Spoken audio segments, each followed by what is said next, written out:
दोस्तों, Indian railway finance corporation limited यानी IRFC की बात करें, यहाँ पे काफ़ी बड़ी गुड न्यूज़ निकल के आ रही है। रेटिंग एजेंसी ने इसकी रेटिंग को यहाँ पे अपग्रेड किया है। क्या रेटिंग मिला है उसको देखने की कोशिश करेंगे। इसके अलावा बहुत बड़ी गुड न्यूज़ निकल के आ रही है आईआरएफसी और रेलवे सेक्टर के लिए। आने वाले समय में इस सेक्टर में बहुत ज़बरदस्त तेज़ी फिर से शुरू हो सकती है।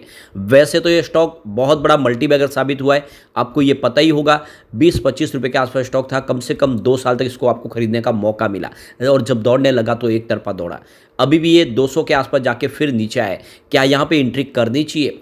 क्या आने वाले समय ये 4 डिजिट में भी जा सकता है? जानेंगे इस वीडियो के माध्यम से इसकी कमजोरी क्या है और इसके अंदर क्या अपॉर्चुनिटी है। लेकिन फ्रेंड, उससे पहले अगर आप पहली बार हमारे चैनल पे आए तो चैनल को सब्सक्राइब कर दीजिए, एक बेल आइकॉन दबा दीजिए ताकि जब भी नया वीडियो बने पहला नोटिफिकेशन आपको मिले। वीडियो पसंद आए तो लाइक से जरूर कीजिए। चलो फ्रेंड्स, वीडियो स्टार्ट करते हैं। मैं हूँ आपका दोस्त एस बी दवे और हमारे अपने चैनल ऑनलाइन कमाई में आपका बहुत बहुत स्वागत है।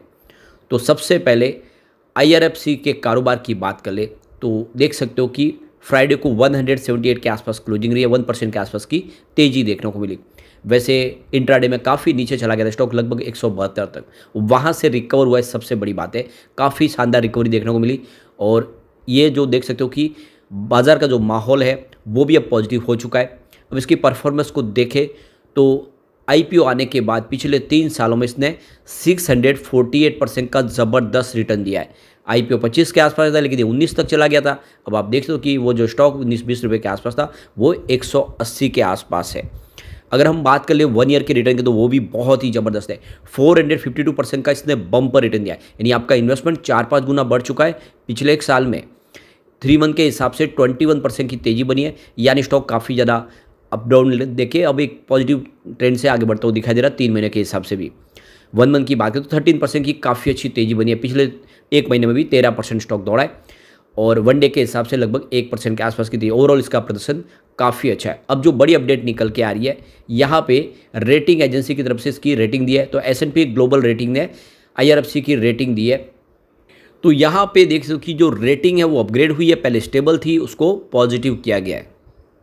तो यहाँ पे देख सकते हो कि Export Import Bank of India IRFC rating outlook revise to positive following sovereign action rating affirmed. तो Export Import Bank of India जो रेटिंग देखे तो ये आपको इस समय BBB- रेटिंग दिखाई देगी और पॉजिटिव A3A- का आउटलुक दिखाई देगा।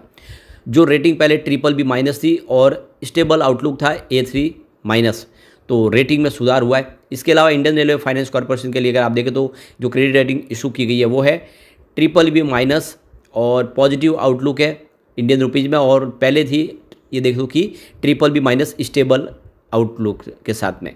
तो बिल्कुल यहाँ पे रेटिंग बढ़ी है। इसका मतलब यह है कि रेटिंग एजेंसियाँ आईआरएफसी के कामकाज पे पूरा भरोसा कर रहे। और क्यों न करिए, एक सरकारी कंपनी है जो रेलवे इंफ्रा कंपनियों को फाइनेंस प्रोवाइड करती है, लेकिन इसकी जो फाइनेंस की गारंटी भी सरकार लेती है और इसी वजह से इसका बिजनेस बहुत ही ज़्यादा सुरक्षित है।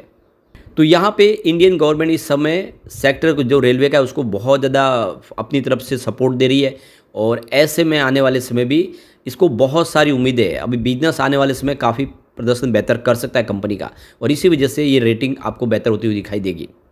अब जो बड़ी गुड न्यूज़ निकल के आ रही है वो है एग्जिट पोल से। 2024 का जो एग्जिट पोल कल निकल कर आया है उसमें मोदी 3.0 गवर्नमेंट रिपीट होती हुई दिखाई दे रही है और वो भी पूरे के पूरे बहुमत के साथ, पहले से ज़्यादा सीटों के साथ। और इसने पूरा माहौल बदला है। अब आप देख ही सकते हो कि ये बिल्कुल सच हो जाता है और ये जो एग्जिट पोल है वो एग्जिट बन जाता है। और वैसे ही अगर नतीजे आते हैं तो ये रेलवे सेक्टर के लिए, एविएशन हाईवे सेक्टर के लिए सरकार की जो योजना है वो तेज़ी से आगे बढ़ेंगी। यानी जो प्रोजेक्ट है वो कंप्लीट होंगे, जैसे बुलेट ट्रेन प्रोजेक्ट हो और इसके अलावा हाई स्पीड जो रेल कॉरिडोर्स हो। दूसरी जो नई ट्रेनें जो शुरू होने वाली है, इंटरनेशनल एविएशन हब बनाने का, जो रेलवे स्टेशन है उनको मॉडर्न टेक्नोलॉजी से लैस करके बिल्कुल रेलवे को एयरपोर्ट की तर्ज पे उन स्टेशन को बनाने का, ये सारे सपने आगे भी सच होंगे। बहुत सारा मोदी गवर्नमेंट इसके ऊपर खर्च करेगी। तो देख सकते हो कि इस समय मोदी गवर्नमेंट 3 इंफ्रास्ट्रक्चर सेक्टर पे फोकस करिए, जिसमें रेलवे, हाईवेज और एविएशन।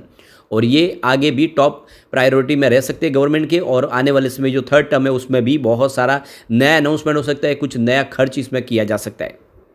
इससे पहले जो दो टर्म थे उसमें नेशनल हाईवेज़ के ऊपर बहुत ज़्यादा फोकस किया गया है और आप देख सकते हो कि बहुत सारा खर्च करने के बाद जो इसकी लेंथ है उसको ज़बरदस्त बढ़ाया गया। आप देख सकते हो कि करीब 91,287 किलोमीटर के आसपास थी 2014 के पहले, जिसको बढ़ा के 1,46,145 किलोमीटर तक पहुँचा दिया 2023 के अंत तक। और आप देखिए जो 4 लेन हाईवेज़ है वो इसमें 2014 के पहले मात्र 18,387 किलोमीटर के आसपास थे, उसको भी बढ़ा के 46,179 किलोमीटर तक पहुंचा दिया गया है एंड जो है 2023 का। तो अब आप देखें तो हाईवेज़ के प्रोजेक्ट लगभग कंप्लीट हुए। अब जो होगा अब रेलवे के ऊपर खर्च होना शुरू होगा। तो देख सकते हो कि करीब 5.85 बिलियन पैसेंजर ने यहाँ पे ट्रैवलिंग किया रेलवे के माध्यम से, और जो नई मॉडर्न टेक्नोलॉजी से इन ट्रेनों को बढ़ाया जा रहा है उसका फ़ायदा भी देखने को मिला। रेलवे जो प्रॉफिट में भी आ चुकी है और उसके अलावा रेलवे से बहुत सारा सरकार को भी फ़ायदा हो रहा है। अब मोदी गवर्नमेंट जो आने वाले समय बहुत ज़्यादा नए वंदे भारत ट्रेन लगातार ला रही है, दूसरी पुरानी ट्रेनों को धीरे धीरे करके कम की जाएगी, सेमी हाई स्पीड ट्रेनें आएगी, और ऐसे में आप देखें तो रेलवेज़ के लिए तो खर्च बहुत बढ़ने वाला है। तो जो मार्केट एक्सपर्ट है उनका कहना है कि तीसरी बार जब सरकार रिपीट होगी उसके बाद में जो पहले की योजना है उसको आगे बढ़ाया जाएगा, यानी रेलवे के लिए आने वाले समय भी बहुत सारा खर्च होता है वो दिखाई देगा और रेलवे सेक्टर में जो भी कमियां उसको पूरा किया जाएगा। तो जो 3 कॉरिडोर की अनाउंसमेंट हो चुकी है वो तीनों कॉरिडोर भी बनने वाले हैं, तो बहुत सारा यहाँ पे निवेश आने वाला, और ऐसे में आप देखें तो IRFC के लिए संभावना पॉजिटिव बन रही है। तो यहाँ पे इसी को लेकर देखें तो जो MD है PNC इंफ्राटेक लिमिटेड के योगेश कुमार जैन, उनका कहना है कि जनरल इलेक्शन कंप्लीट होने के बाद, सरकार के गठन के बाद बहुत सारे नए प्रोजेक्ट है जो सरकार शुरू करेगी, बहुत सारे टेंडर जारी करेगी और हमें उम्मीद है कि इस सेक्टर में बहुत बड़ी तेज़ी की संभावना बनेगी। तो जो वंदे भारत ट्रेन की संख्या वो आने वाले समय 800 तक बढ़ाई जा सकती है 2030 तक। बहुत सारी नई ट्रेनें आने की संभावना बन चुकी है और इसके अलावा अमृत भारत ट्रेन भी होगी, नमो भारत ट्रेन भी होगी। तो ऐसे में अब तो यहाँ पे अपॉर्चुनिटी आने वाले 5 सालों के लिए। सबसे जो बड़ी गौर करने वाली बात है कि वंदे भारत एक्सपोर्ट भी शुरू किया जाएगा। इंडिया की तो अपनी जरूरत को पूरा किया जाएगा, लेकिन इसको एक्सपोर्ट करेगी, इसकी तैयारी शुरू हो गई है, यानी ये काम रुकने वाला नहीं है, और इसीलिए आप समझ सकते हो कि एक बेहतर उम्मीद दिखाई दे रही है। अब यहाँ पे अगर हम इसकी परफॉर्मेंस को देखें तो फंडामेंटली और फाइनेंशियली भी कंपनी अच्छी है। स्टॉक का पी देखें तो 36.21 के आसपास है। यहाँ पे प्रमोटर की होल्डिंग, सरकार की होल्डिंग 86.36% के आसपास है। आने वाले इसमें इसको 75% किया जाएगा सरकार की तरफ से। बुक वैल्यू इसकी 37.6314 की है। ROC इसका 5.32% है और ROE 14.66% है, यानी सेहत काफ़ी अच्छी दिख रही है। अब इसकी स्ट्रेंथ देखें तो यहाँ पे इसके स्ट्रेंथ 4 है, जिसमें strong momentum, price above short term, mid and long term moving averages. Second, growth in net profit with increasing profit margin Q&Q, और increasing profit every quarter for the past 2 quarters. तो ये इसकी strength है। Weakness देखें तो red flag है यहाँ पे, high interest payment compare to earnings. इसके अलावा कंपेयर विथ हाई डेट, और म्यूचुअल फंड होल्डिंग डिक्रीज हुई है लास्ट क्वार्टर में। तो ये इतनी चिंता की बात नहीं, क्योंकि अगर इसका हाई डेट है तो कोई प्रॉब्लम ही नहीं है, क्योंकि ये जो कर्ज है वो सारा लेके रेलवेज़ को चुका दिया और रेलवे के कर्ज की गारंटी सरकार लेती है उनके प्रोजेक्ट की, तो कोई चिंता वाली बात नहीं है। इसके अलावा इसकी अपॉर्चुनिटी देखें तो highest recovery from 52 week low, और इसके अलावा decrease in provision in recent results, और RIC इंक्लूडिंग प्राइस स्ट्रेंथ। तो इसके अपॉर्चुनिटी भी काफ़ी अच्छी है। थ्रेट एक ही है, increasing trend in non core income. Overall देखें तो बेहतर परिणाम की उम्मीद कर सकते हैं, और ऐसे में IRFC आने वाले समय कमाल कर सकता है, और काफ़ी ज़्यादा इसमें करेक्शन जो चाहिए था वो हो चुका है।